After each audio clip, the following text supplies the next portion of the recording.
I drove 9 hours through freezing rain just to make it in time for my daughter's 48th birthday.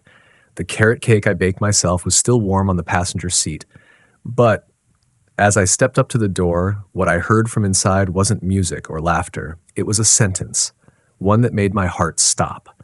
No one knows what happened after that, but one thing I know for sure, I didn't turn back. The old silver sedan trudged through the pouring rain. The wipers were on full speed, yet the windshield stayed smeared, streaks of water crawling across as if trying to erase everything ahead. Norma's hands gripped the steering wheel tightly, her thumbs trembling from the cold. But she didn't stop. Not now. Not after driving over 300 miles. On the passenger seat sat a box of apple pie, topped with a smooth layer of white buttercream and a single red cherry.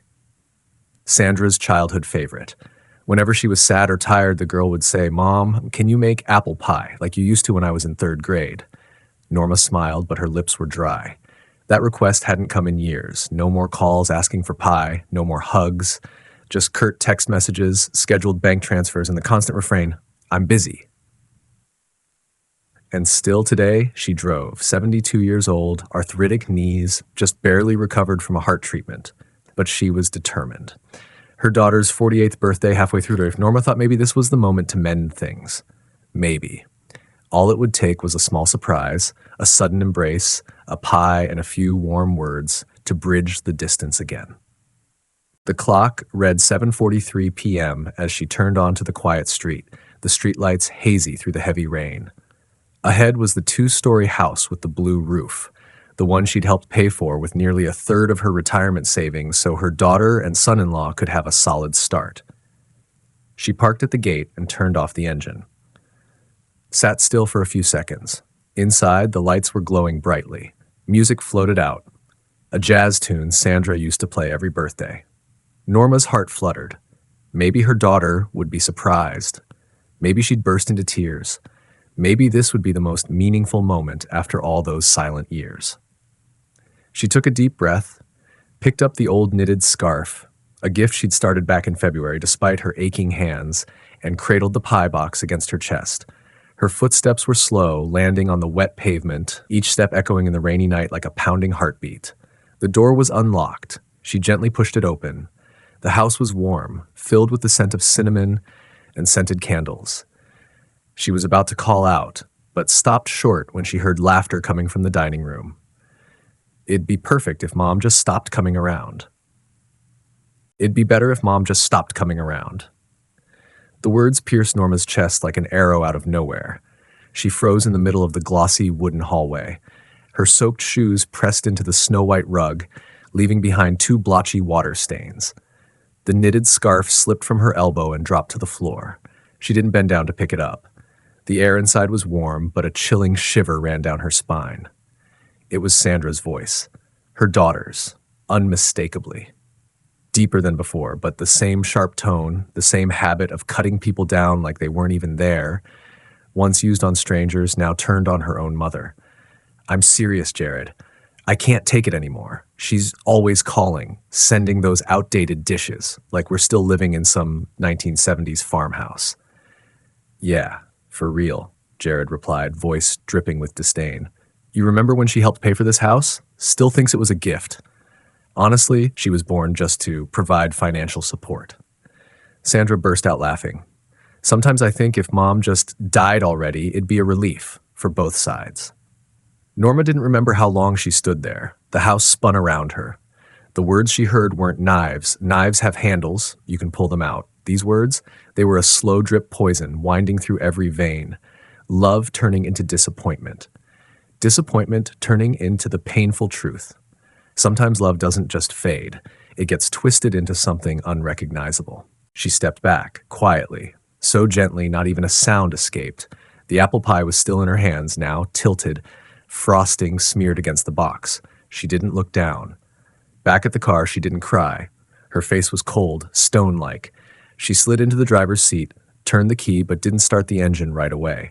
She stared into the rearview mirror. A 72-year-old woman stared back, eyes sunken, silver hair frizzed from the damp, and an expression not of hurt anymore.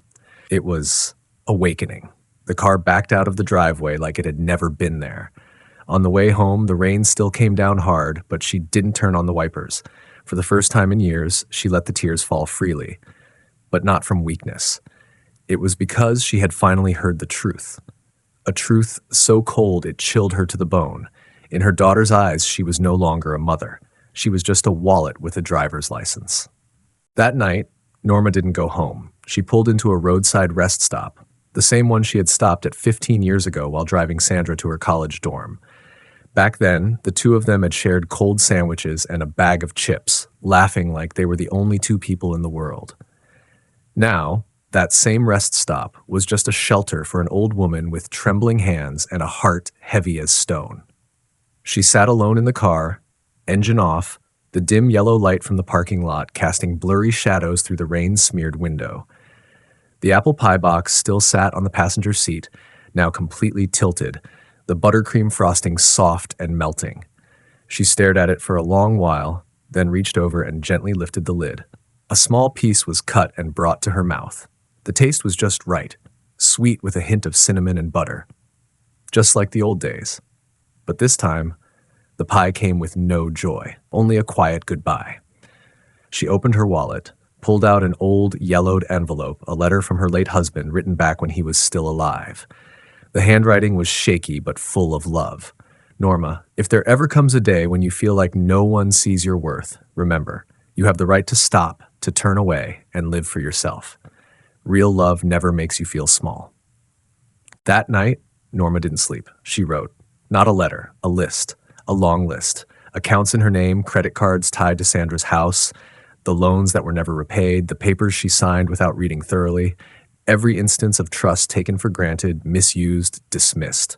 And then she did something she never imagined she'd have the courage to do. She called Mr. Wallace, her late husband's old attorney, the one who had handled the estate paperwork years ago.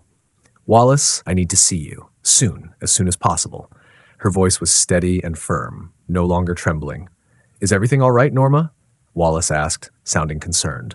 She paused for a moment, then answered crisply, I've come too far just to hear my daughter wish I were dead. Now I'm going the rest of the way, to live for myself. There was a silence on the other end. Then Wallace replied, I understand. My office, 9 a.m. tomorrow. She hung up, looked out into the night. The rain still fell, but somewhere inside her, a small corner had dried. For the first time in years, Norma felt she had the right to say, enough. Attorney Wallace's office was on the third floor of an old red brick building, no elevator. Every step up the stairs made Norma's knees ache, but she didn't stop. She'd known since she was young, when the heart is set, the old body just has to keep up. Wallace, in his 80s now, bald, wearing bifocals, looked up from a stack of paperwork, frowning slightly when he saw her walk in with a face as resolute as a verdict already posted on the courthouse door. Well, I don't think I've ever seen you like this before, Norma. She gave a faint smile. Get your pen ready. I've got a list for you. It's a long one. And so for nearly 2 full hours, Norma detailed every expense that had been taken advantage of. $75,000 transferred into a joint account for Sandra and Jared to buy a vacation home. Monthly credit card bills exceeding $2,000, all under her name, but spent entirely at luxury furniture stores, spas, and high-end restaurants in another state. A $30,000 loan she never saw a penny of, authorized with a forged e-signature. And the time Sandra urged her to sell her condo so they could live together for fun, when in reality it was a scheme to consolidate assets under Norma's name for easier control. Wallace sat and listened, occasionally nodding, sometimes sighing. Then he turned to his computer. Let's begin. We're going to revise the entire will, assets, property, savings, investment accounts. I'll need you to confirm each item. Norma didn't hesitate. The name Sandra Elise Camden was crossed out. Jared M. Camden disappeared from every inheritance entry. In their place, a nonprofit supporting elderly women facing financial abuse, an organization Norma had decided she would begin donating to as a new chapter of her life. What about credit guarantees? Wallace asked. She nodded. Cancel them immediately and notify the bank that I do not consent to any future loans made in my name. When everything was done, Norma signed. Her hand trembled slightly, but the signature was clear and firm. Wallace looked at her. May I ask, do you regret any of this? Norma looked up, her eyes brighter than ever. I regret letting myself be fooled for so long, but today I just signed the most important document of my life. Proof that I'm not a fool anymore. She stood, her back straight. Her heels clicked confidently across the wood floor, like the opening drumbeat of a brand new chapter. 2 days after her meeting with Wallace, Norma was leisurely watering the lavender pots on her front porch when the phone rang. She glanced at the screen, Sandra, and smirked slightly. 7th call that morning. Before that, 3 texts from Jared and 4 missed calls at dawn. Everything was unraveling just as Wallace had predicted. Cut the money, and the truth comes crawling out like rats in a flood. Norma didn't answer. She set the phone on silent and placed it on the stone table beside her armchair, then went back to trimming the dry branches. But the quiet didn't last long. At exactly 10:20 a.m., the doorbell rang in a frantic rhythm, like an ambulance siren. Norma opened the door, unsurprised to see Sandra outside, her golden hair in disarray, clutching a designer bag, eyes blazing like fire. "You cut off my credit card?" Sandra demanded. No greeting, no pleasantries. Norma stood tall, still holding the watering can. "That card is in my name. I didn't cut it off. I just revoked your access to it. I'm at the checkout, and they declined me. They looked at me like a criminal. I don't understand what's going on." "Let me summarize for you. I've stopped co-signing your mortgage, and I've rewritten my will. You and Jared are no longer in it." Sandra's face drained of color. "What the hell are you talking about? We're relying on that to finalize the house deal. If we can't sign today, we lose our deposit." Norma took a step back, her gaze colder than an October wind. "Sandra, I drove 9 hours through rain and storms to come to your birthday, and you laughed behind my back, wishing I would die. From now on, you don't need to pretend anymore. I won't stop you from living your life without me, because I'm learning how to live my life without you." Sandra's mouth hung open. Her bright red lips froze as though struck. Norma slowly closed the door. But before it shut completely, she added one final sentence, light as a breeze but heavy as thunder. "You only call me stupid behind my back, but I've called you my daughter for 50 years. From today, I'll change that." The door clicked shut. Neat. Decisive. Outside, Sandra stood frozen. Inside, Norma poured herself a cup of cinnamon tea, her hands no longer trembling. She took a sip, looked out at the garden, and smiled softly. For the first time in her life, she knew the feeling of reclaiming herself, and it was worth more than any asset. The 73rd birthday week came quickly, like the last rain of the season. Uninvited, but unstoppable. In the past, this day had always been an occasion for Sandra to throw a lavish celebration. A fancy restaurant, strangers as guests, and a custom-made cake. But Norma only ever felt lost among the lights and the fake busyness. This year, no one organized anything for her. But strangely, she felt lighter. From early morning, Norma prepared breakfast herself, soft-boiled eggs, toasted bread, and a thin slice of butter. She placed a handmade card on the table. "To Norma, the strongest woman I've ever known. Happy birthday." Signed, also her. The carrot cake this time was made by her, using an old recipe her husband used to love with a little cinnamon, walnuts, and just enough frosting to keep it light. No longer made to please the grandkids, she made it to please herself, and it tasted better than any expensive cake she'd had before. In the afternoon, she spread a linen cloth over the wooden table in the backyard, where the lilacs were in full bloom. Friends from the book club she had just joined came over. No one fancy, no one loud. They brought homemade cakes, some dishes, and a few quiet laughs. No, fancy, just genuine. One new friend, Mrs. Merrill, 74 years old, platinum hair like cotton wool, whispered, "Norma, you look like you've just turned 10 years younger." Norma smiled, her eyes sparkling with mischief. Must be from cutting away 10 years of worries. As the sun set behind the trees, the golden light poured over the small table, and Norma stood up, raising her glass of lemonade to make a toast. Not loud, not dramatic, but enough for everyone to fall silent and listen. "I used to think being a mother was a lifelong role, but I forgot that sometimes you have to take down the curtain to save yourself. Today, I don't need anyone to wish me a happy birthday, because I'm celebrating myself for having the courage to start over." At 73. The applause rang out. No frills, just the raw sound of empathetic hearts. That night, as Norma lay in bed, she received 5 unread messages from Sandra, None of them said happy birthday. They were all complaints, calculations, and veiled hints about maybe you should reconsider. She didn't read them all. She tapped mark as read, then deleted everything. And for the first time in many years, she slept peacefully. No haunting, no guilt. Only a gentle feeling crept into her heart. She had just passed a turning point, where motherhood was no longer a chain, but a choice. A week after Norma's birthday, Sandra appeared again. This time, she wasn't standing at the door, shouting or arguing. She showed up more gently, as if everything before had just been stormy waves of anger. A message was sent to Norma. Mom, I'm sorry for the things I said before. I'm really sorry for hurting you.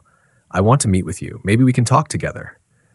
Norma stared at the message for a long time, not rushing to reply. Her daughter, the one who always dragged her into conversations that seemed full of love but were really just about serving her own interests, was now offering an invitation to make amends. This time, Norma decided she would face it. A few hours later, Sandra stood at the door of Norma's house, holding a bouquet of yellow roses, a gift she knew Norma loved. She stood there, eyes red, looking a bit tired. Norma opened the door and looked at her daughter carefully. Mom, Sandra began, her voice faltering, but Norma didn't answer right away. Come in, she said briefly, then let Sandra step inside. The living room wasn't as cold as before, but it wasn't warm either. There was only the silence of days gone by. After sitting down, Sandra started. Mom, I understand that I've hurt you. I can't change the past, but I'm sorry for not knowing how to appreciate you. I just want things to go back to how they were. Norma looked straight into her daughter's eyes, not rushing to respond.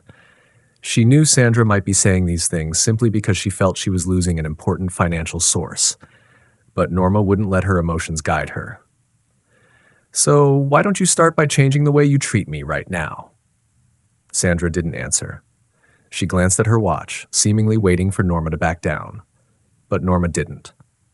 She looked at the bouquet of yellow roses in her daughter's hand and gave a faint smile. You still don't understand, Sandra. I don't need empty apologies or expensive gifts. I just need real respect. Sandra's mind began to shift at that moment. I know, but Mom, we have to face reality. Jared and I are still struggling financially. If you could help us one more time, maybe a small loan? Immediately, Norma felt her heart sink. This daughter, no matter what she said, could never give up the habit of using her. I'm not your bank, Sandra, she said coldly. You need to learn how to stand on your own, and I can't be the one to help when you don't even respect me. Sandra fell silent. She didn't dare argue, but she couldn't bear the rejection either. The tears weren't out of remorse anymore. They were just another tool to try to win Norma over. Norma stood up, looking at Sandra one last time. I've done enough. I just need you to be my daughter, not someone who sees me as a money machine. The door closed again, this time more decisively, with no further words. Norma returned to her new life, not because she didn't love her daughter, but because she understood that love couldn't be a tool for manipulation. Everything had changed, and she would not let anyone change herself again. 3 weeks after the cold meeting with her daughter, Norma was tending to the wildflower beds when she received an unexpected call from a landline. The voice on the other end was that of a man named Richard, an employee from the law office where Sandra had once authorized the signing of some financial documents. Ms. Norma, I apologize for the sudden call, but you are the guarantor on the second mortgage for the property in Seattle, correct? Norma paused for a moment. I've never signed anything, and I certainly haven't agreed to be a guarantor again. The silence on the other end felt like a slow cut into the truth. Richard cleared his throat. Well, that means someone forged your signature. Without needing to ask more, Norma knew immediately who it was. Jared, the suave son-in-law, silver-tongued and always knowing exactly what Sandra needed to hear. It was Jared who had suggested she put her name on a vacation home mortgage for tax breaks. It was Jared who had managed the family finances for over a decade, including the supplementary credit card she had once believed was only for booking flights to visit the grandkids. A week later, Sandra, in a panic, came to Norma again, but this time she didn't bring flowers or cakes. Instead, she had a bank statement. On it, a series of personal loans and reckless spending was laid bare. not under her name, lied it, but Jared's manipulations had led her to sign everything without her knowledge. Mom, I didn't know. He said everything was legitimate. I trusted him. Sandra's eyes no longer sparkled with anger or contempt as they had in the past.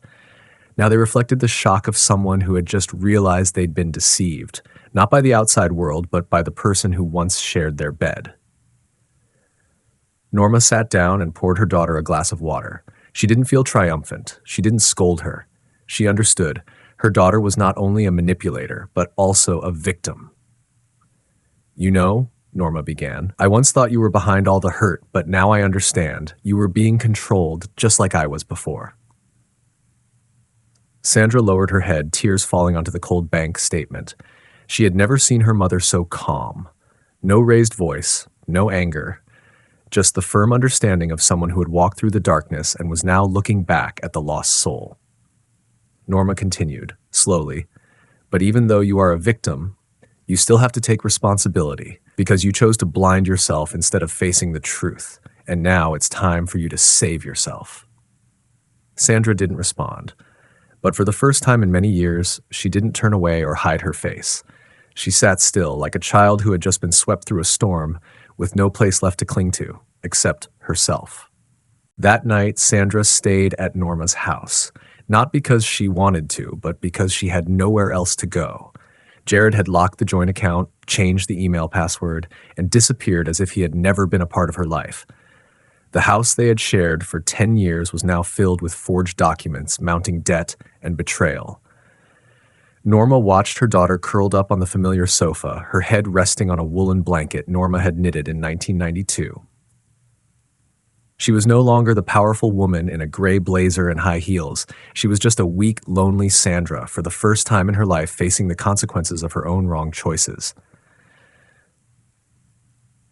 The next morning, as Norma was making tea, Sandra walked into the kitchen, her eyes still dark with fatigue, but her voice calmer than the day before. Mom, I need a lawyer. Can you help me find one? Norma placed the cup of tea down on the table and looked at her daughter for a moment. I'll help you, but this time, not to protect you, to help you stand on your own. Sandra nodded, and then, for the first time in her life, she did something she had never done before. She confronted Jared. 2 days later, Sandra went to the law office that Jared had once used to handle their credit files. She showed up unannounced, demanding that all documents signed in her name be presented. At first, the staff hesitated, but when they saw the steely gaze and determined demeanor, they knew this was no longer the obedient wife. That afternoon, Sandra called Jared via Zoom, her lawyer present to witness the call. You used my name to borrow a total of $220,000, including $50,000 in my mother's name. I have all the evidence, and this time I won't stay silent. Jared tried to avoid the issue using his usual tone. You're overreacting. It's all for our future. No, Jared, you did it all for yourself, and I was foolish for not seeing that sooner. The call ended with a warning from the lawyer, and a court summons was sent to Jared's address. That evening, Sandra returned and sat on the porch with her mother. Two women, one once disregarded, one once blind, now sat together in silence. Norma spoke slowly. I'm not saying you're perfect, but I'm proud of you for choosing to step out of the darkness. Sandra didn't reply. She simply rested her head on her mother's shoulder like a child seeking comfort. But this time it wasn't for pampering. It was to replenish her strength for the days ahead. Norma gently squeezed her daughter's hand, feeling lighter for the first time in years. Finally, the flame of awakening had been passed on. This Thanksgiving, Norma didn't send out invitations. She didn't order the big turkey like every year. Instead, she prepared a small meal on the porch by hand. Pumpkin pie, mashed potatoes, cranberry jam, and a bouquet of wildflowers from the garden behind the house. The chilly air of late November covered everything in a quiet stillness. But inside Norma, everything felt warm again. For the first time in years, she felt free. Sandra arrived late, as usual, but this time, she wasn't wearing designer glasses or carrying an expensive leather bag. She wore an old sweater, no makeup, holding a small box wrapped in newspaper. Mom, I brought this. It's not a gift, just a part of me from the past that I think you'd want to keep. Norma didn't ask. She simply opened the box. Inside was a red notebook, its spine worn. It was the notebook where Norma had written little stories and words of advice for Sandra when she was still in elementary school. I thought you'd thrown it away long ago. I thought I had too, but Jared didn't get the chance to throw it out of me. The words were light, but they made Norma freeze. Not because of the name Jared, but because of the way Sandra spoke. There was no resentment, no more holding on. It was just a statement from someone who had accepted the wounds and moved on. The dinner started without ceremony. No one said a prayer, and there were no speeches.